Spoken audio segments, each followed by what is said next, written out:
Hi everybody, this is Brian. I'm going to show you today what is considered to be the most difficult Bob Ross technique in his entire inventory. Come on, let's get started. I've got a 1-inch brush here. You can use a 2-inch brush if that's what you've got. Either one will do just fine. It's the same technique, works the same way. Bristles are pretty similar. Okay, so I've got a pile of green that I've mixed down here using Prussian blue, cadmium yellow, and a little bit of mountain mix in there just to dull it down and darken it just a little bit. I'm going to use that as my background color.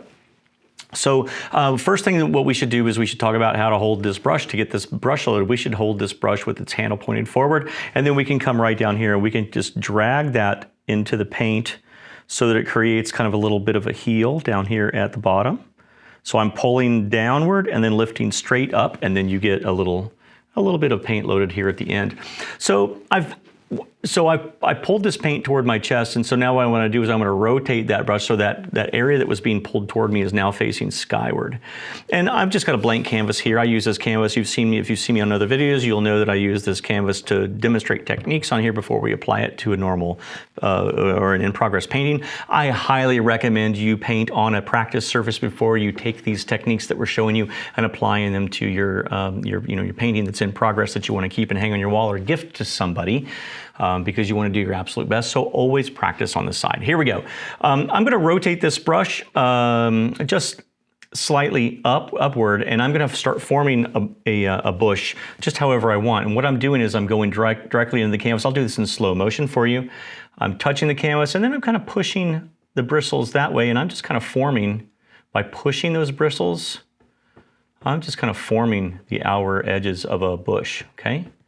Now you can also take this and push upward. You'll see Bob a lot of times will put little, what he would call little dewars in between bushes. So now you've got the basics of a bush. So let's load our brush again and let's watch that one more time. I'm just coming up here, just pushing my bristles in the direction that I want the branches to form. I'm rotating my brush to just kind of shape this bush however I feel like. You know, bushes aren't symmetrical, so try not to make them all even. And then here's what I did again. I rotated my brush sideways and I kind of just pushed upward just to put some little things down on the ground in between. Heck, we can even connect these, okay? So that's all there is to the background color. That is all. So why don't we turn our attention now for the next piece to getting some highlights on this section.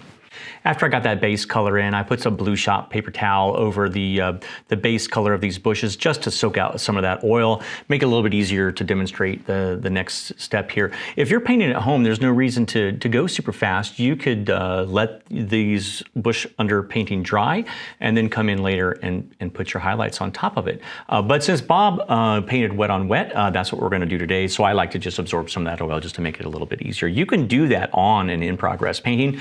You can very carefully lay on a blue shop paper towel into any of the elements that you're placing on your painting, and it will soak up a lot of that oil, make it a lot easier if you get the next layer in, I promise you.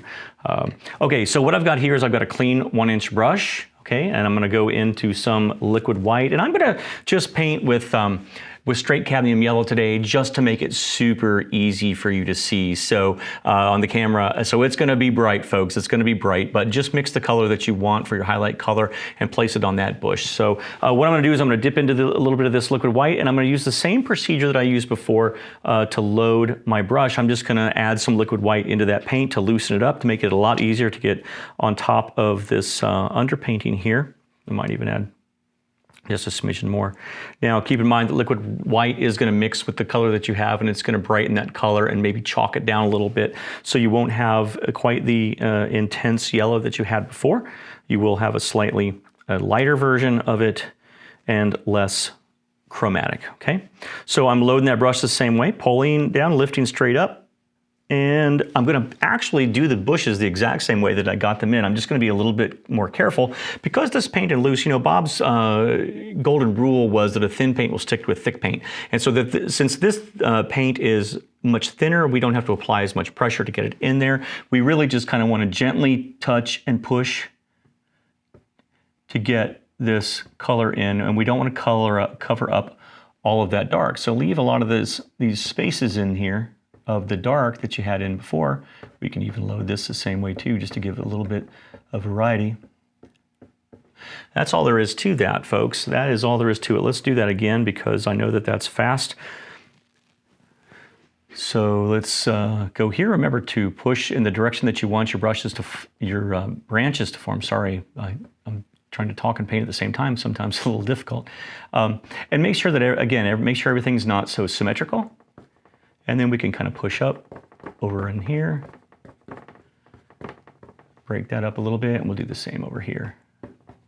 And there you go, folks. You now have directions for Bob. Here, let's make this a little less. But that's how you have the directions for Bob's little bushes, which are probably arguably the most difficult technique to get correct. So give this some time, practice. I think that you're going to enjoy it, and it's one of those cases that once you understand it and get it, you're going to be very happy, and you won't really have much of a problem anymore. Thanks so much for joining me. We'll see you next time.